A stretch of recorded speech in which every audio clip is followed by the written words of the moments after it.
일본차 주유 높! 한 주유소에 내걸린 현수막입니다. 일본 제품 불매운동의 열기가 뜨거워지면서 급기야 일본차에는 주유를 하지 않겠다는 주유소까지 등장한 건데요. 일본산 차량의 수리를 거부하는 정비소도 있다고 합니다. 이를 두고 온라인에서는 대한민국 국민으로서 정당한 시민활동이라는 의견과 단지 일본차를 탄다는 이유로 선량한 시민이 피해를 입어선 안 된다는 의견이 충돌하고 있습니다. 일본차를 탄다는 이유만으로 주유나 차량 정비를 거부하는 경우 법적으로 문제가 없을까요? 결론부터 말하면 주유소를 찾은 차량에 정당한 사유 없이 기름을 넣지 않거나 정비를 하러 온 차량을 고쳐주지 않은 업주는 형사처벌을 받을 수 있습니다. 먼저 주유소를 찾은 차량에 기름을 넣어주지 않으면 석유사업법상 행위 금지 규정 위반입니다. 금지 규정 중 석유 판매업자가 정당한 사유 없이 석유 판매를 제한한 행위에 해당하는데요. 이를 위반한 업주는 3년 이하의 징역 또는 1억 원 이하의 벌금에 처해집니다.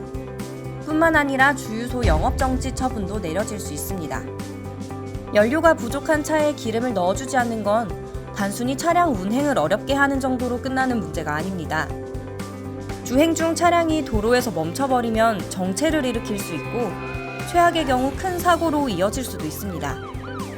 그래서 주유소가 함부로 고객을 거부할 수 없도록 법으로 정해놓은 건데요.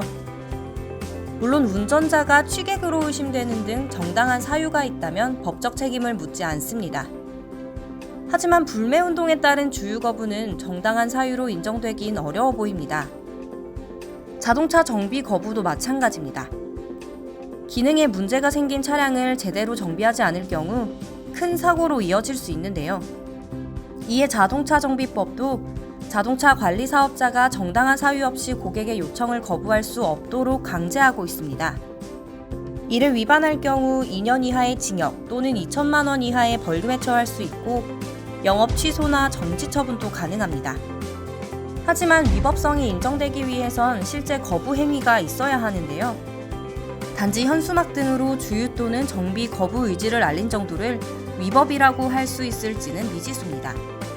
일각에서는 현수막을 보고 주유소나 정비소에 진입하지 않을 수 있기 때문에 거부 행위가 인정된다는 의견도 있는데요. 불매운동에 동참하려는 취지는 이해하지만 다른 사람에게 피해를 줄 수 있는 불매운동은 삼가야 하지 않을까요? 지금까지 법이 궁금하면 로그인이었습니다.